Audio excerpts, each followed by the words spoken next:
Lucille Ball. Co-starring Gail Gordon.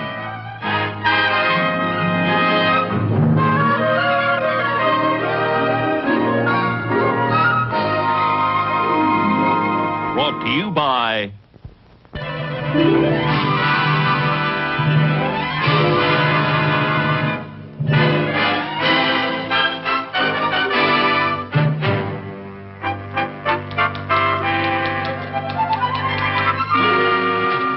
Carmichael? Yes, sir? These reports have to be typed and these filed right away. But, Mr. Mooney, it's 6:30 already.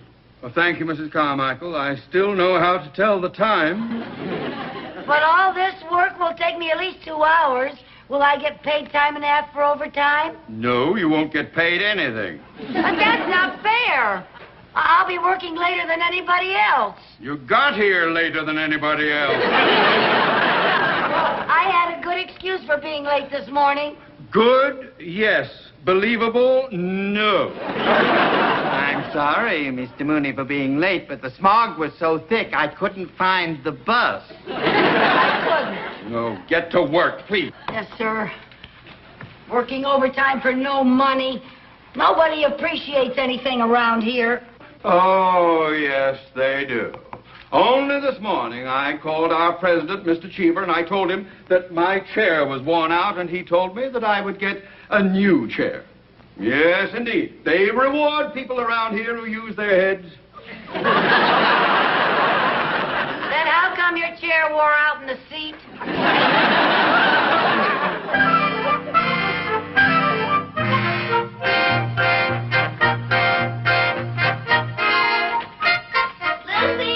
Oh, come on in, Mary Jane. Oh, Lucy, I've got the most wonderful news. You'll never guess what happened to me. You'll never guess in a million years. Well, what happened? Guess. Oh, come on now, Mary Jane. I'm no good at guessing games. I'll give you a little hint. What's the best thing that can happen to a working girl? You're getting married. No. No? You're engaged? No. You got a date? No, I guess I better tell you. I got a raise. Oh, Mary Jane, that is wonderful. Is it much of a raise? Well, no, but at least now my take-home pay is worth taking home. Oh, that's wonderful. When do you think you're going to get a raise? Me get a raise? Ha! Mr. Mooney won't even pay me for working overtime, let alone give me a raise. When did he give you your last one?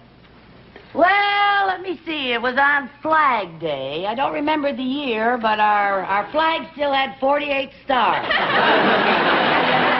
Oh, that's terrible. Yeah, well. How much money are you making now, Lucy? Oh, I'm ashamed to tell you. But every time I file my income tax, they send me a sympathy card. Have you ever hinted to Mr. Mooney that you wanted more money? Hinted? Look, I've done everything. I've skipped lunch telling him I couldn't afford to eat. I told him I have to walk to work because I can't even afford a bus. The only time I ever got a reaction out of him was once when I came in with big holes in my coat. Oh, and he gave you a raise?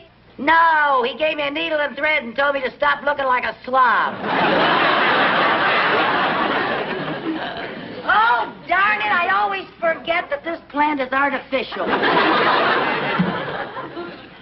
I just don't understand it, Mary Jane. Seems to me that everybody in that bank has gotten a raise except me. Well, I just think you're using the wrong approach. Well, what is the best way to get a raise? The best way to get a raise is to point out to Mr. Mooney what a good worker you are, that you're never absent, you're never late, and you never make mistakes.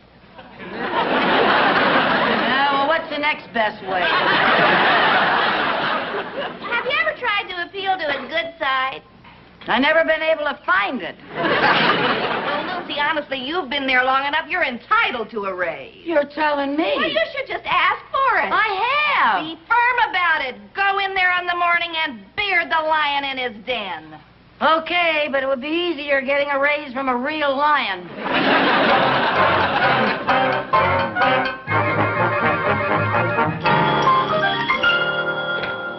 Mooney speaking.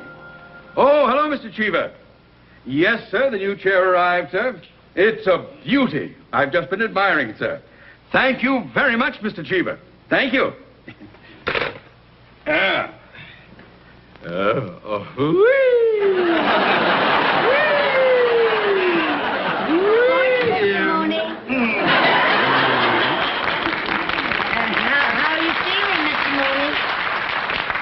I'm all right. And how is Mrs. Mooney feeling?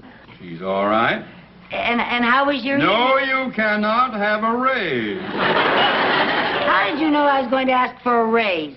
Mrs. Carmichael, when you come in here on time and inquire about my health and my wife's health, you obviously aren't aiming for a cut in your salary. So please get to work. Mr. Mooney, I've been working here a long time now, and it seems as though everybody in this bank has gotten a raise except me.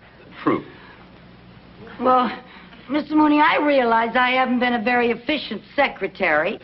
True. And I am almost always late. True. And I do take a little too long on my coffee breaks. True. And I'm not a very good typist. True. But, Mr. Mooney, you're not going to give me a raise, are you? True. Why won't you? Because, as you just said, you're not efficient, you're always late, you take too long for your coffee breaks, and you are not a good typist. Yeah, but you can't think of one single reason on your own. Mrs. Carmichael, we have a very busy day ahead of us. Please get to work.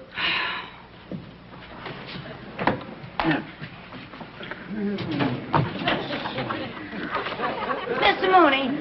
What now? I think you are taking a very unappreciative attitude after all I've done for this bank. Just what have you done for this bank? Well, in what condition was this bank before I came to work for it? It was the third largest financial institution in the city with assets of $300 million and 31 branches. And what condition is it in now? It is the third largest financial institution in the city with assets of $300 million and 31 branches. You see, I haven't heard it one bit.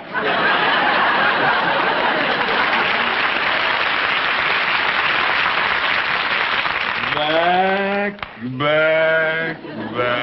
I still think you ought to give me a raise. Nobody gives a raise. You have to earn it. Well, how? Either by being very efficient, which in your case is too ridiculous to discuss, or by performing some outstanding service for the bank. Like what? Well, Mr. Cheever gave his secretary an increase because she devised a new system of bookkeeping. She also suggested an advertising slogan for the bank. She also wears a sweater 2 sizes too small. Carmichael, this is no time to be facetious. Now let me give you a word of advice. Remember, the laborer is worthy of his hire. The climb up the ladder of success is not easy. How do you suppose I got where I am today? You married the boss's daughter. I did not. She was his niece. I work very hard to maintain my position here. I work extra hours. For example, today I am having lunch in my office, so I can be here for an appointment with an important client. To get ahead, you have to work. Now, you think about that, Mrs. Carmichael. Mr. Mooney. What? I'm going to take 10 more minutes on my coffee break and just think about that. You are impossible!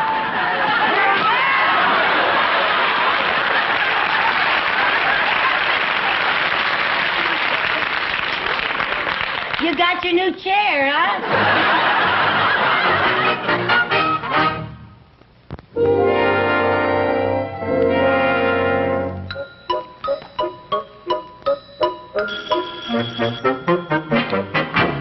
Mooney speaking.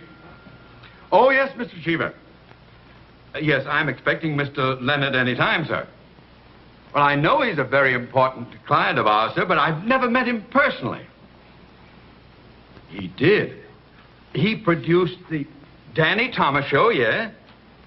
Dick Van Dyke. Oh, and I Spy. Oh, well, thank you, sir. That's a big help to me. Yes, indeed. Thanks very much. Oh, and thanks again for the chair. I flipped over it. Goodbye.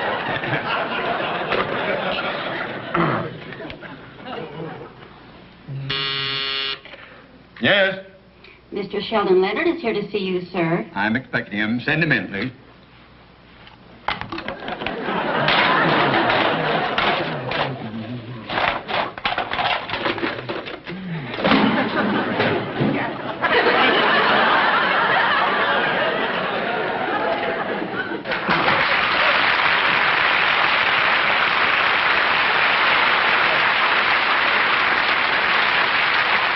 Mr. Leonard. Why, it's so nice to see you, sir. Thank you. Have I interrupted your lunch? No. I had lunch hours ago, sir. Yes. Mr. Leonard, won't you sit down, sir? There you are. Thank you. Make yourself comfortable. You know, Mr. Leonard, although we've never met, I feel that I've known you for years. I used to go to all those gangster movies you were in. I'm quite a fan of yours. Yes, I made a lot of those gangster movies. Yes. In fact, I still get bumped off 3 times a night on the Late Late Show. Well, you were so believable as a gangster. Maybe I was too believable. Every time I stepped out of the house, the cops arrested me. Well, now, surely you explained to them who you were. Well, yes, I did, but from force of habit, I'd say it like this. I'd say, all right, get your hands off of me, copper, or you'll wind up in a cement kimona. Well, it must have been quite a loss to your public when you gave up acting to become a producer and director. What public? No. I was one of those actors that people would see on the street and they'd say, hey, look, there goes, what's his name? The face was familiar, but they couldn't remember the name. Well, you have to expect that of people. From my own kids? Yeah. Twice the little finks turned me in for the reward. Well, I must say it was a lucky day for television when you gave up acting and became a producer. Oh, I don't know about that. Oh, yes, it was. It was indeed. Why, anyone who owns a television set today knows the name Sheldon Leonard. Except my kids. They still refer to me as what's his name. Well, I won't forget your name. No, sir. I love those television shows of yours. There's that Danny Thomas show, the Dick Van Dyke, I Spy. That is the most wonderful show. The way you have worked that around so that the... Why, Mr. Leonard, you're blushing. Am I embarrassing you? Well, yes. But please continue. You forgot Andy Griffith's show and Gomer Pyle. Andy Griffith and Gomer Pyle, yes, and I understand that you're currently creating a new series. Well, yes, that's right. We're shooting the pilot now. You're shooting the pilot? That's an expression in television. It means that we're making a test, a sample film, you know. In fact, that's why I'm here to see you. Oh? Yes, we have a scene in which there's a bank holdup. And I think it would be more realistic if we filmed it in an actual bank. So, with your permission, I'd like to film it here. Film it here? Yes. In this bank? Yes. Well, now, I'd like to oblige you, Mr. Leonard, but that would disrupt our entire day. Well, I don't intend doing it during your business hours. No, we'll film it at night after the bank is closed. Well, it's unprecedented and against all regulation. We're bonded and fully insured. Well, I'm afraid not. It's quite out of the question. The screen credit will read Technical Advisor Theodore Mooney. That's Theodore J. Mooney, and when do we start? We want to film it tomorrow night, but I'd like to come in tonight and rehearse the scene with my principal actors, if you don't mind. By all means. And don't you worry about anything going wrong, Mr. Mooney. I'll watch your money as if it were my own. Well, with all the shows you do, most of it is. That's a little joke. I just made that up. Right on the spur of the moment. Maybe you could use it in your... It's not very funny. Is there anything else I can do for you, sir? Well, I would like to familiarize myself with the layout of the bank here. In the words of the trade, I'd like to case the joint. Oh, case the joint, by all means. Help yourself. Make yourself go. Oh, I'd better give you a key, Mr. Leonard. Yes. Now, here's the key to the front door of the bank, so you can use that tonight. Ah, thank you. You're welcome. Very much. A great pleasure meeting you.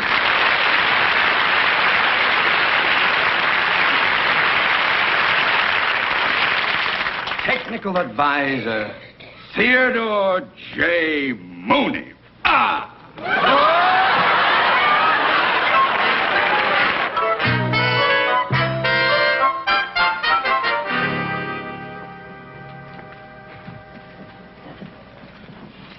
Uh-oh. Bank's kind of busy. Give me your check, Mary Jane. I'll have it cash for you so you won't have to wait in line. Okay, thanks. Would you like the bills in any particular denomination? Well, I'd like it in tens, but it's only for $5. This'll only take a minute. Maggie, when you get a chance. What's the matter? Shh.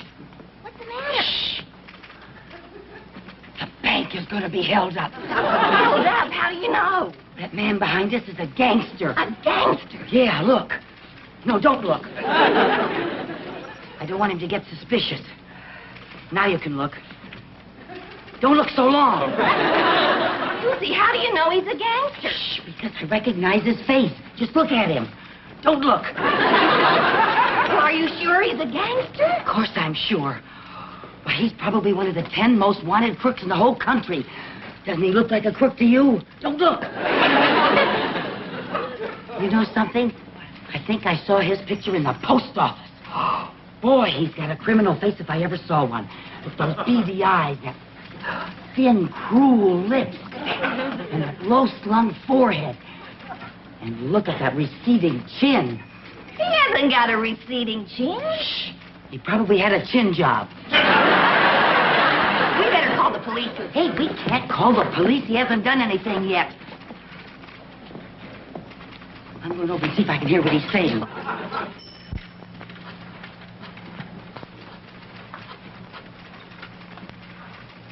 Hello, Frankie. It's all set for the bank tonight. Yep, it's a perfect setup.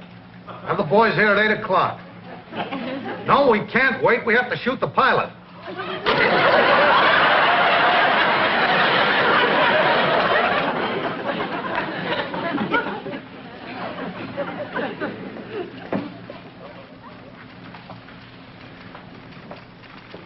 I was right. He is going to rob the bank. Right.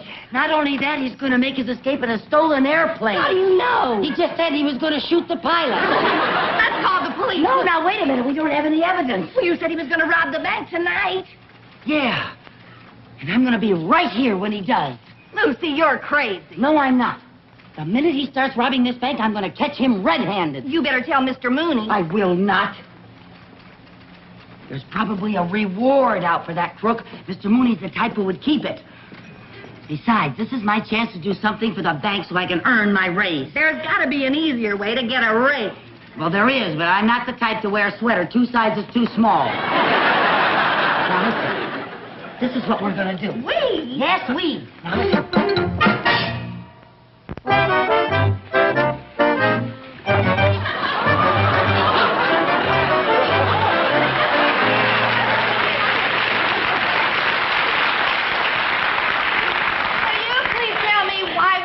Dress up like trick or treat. I already told you, so they'll think we're scrub women and not kill us. Well, I hope not. I wouldn't want to get caught dead in this outfit. Never mind. Hey, Charlie, you wait for the car.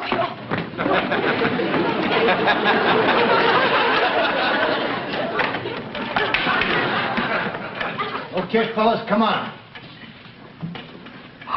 The nerve of him coming right through the front door. Really, stop it. Shh, don't talk. Shh. Listen, Don't talk. Well, you're talking. Let's not talk about not talking. Shh.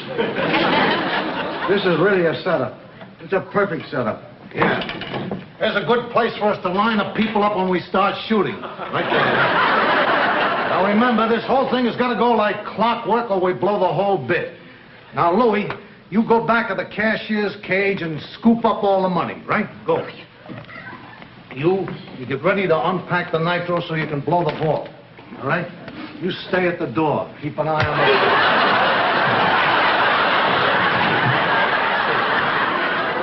We can... Louie. Hey, Louie. Now, where did he get to? What's the matter, boss? Louie disappeared. Go get him, will you? You bet. Now, I want you to remember that you got to keep an eye on this door all the time.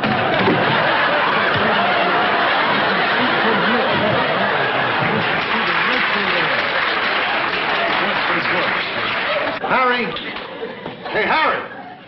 Harry, Louie! Where did they get to? Everybody is disappearing here. Go find them, will you? Okay, I'll get him. Bring them out. I got to talk.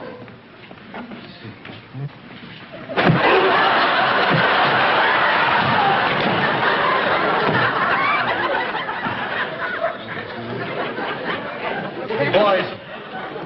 Louie. Harry, Pete, somebody. Where did everybody get to?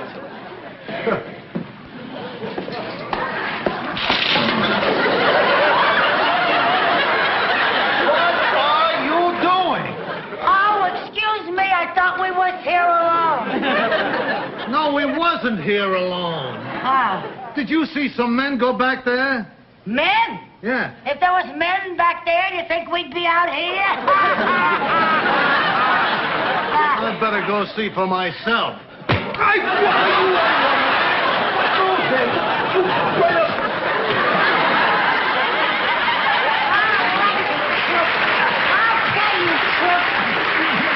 Hold him now. Don't you move or we'll let you have it. What are you talking about? You're gonna rob this bank, you dirty crook! I am not robbing anything. I'm going to shoot a pilot. That's murder. That's even worse than robbery. Look, ladies, let me explain. This is a mistake. I'm not a crook. Never mind. I know a crook when I see one, and I've seen your face 1,000 times. Yeah, of course you have. I'm what's his name? Got me so confused now, even I can't remember. Somebody's coming. Oh, maybe another member of his gang. Yeah, hold him there now. Now, look, ladies. Quiet.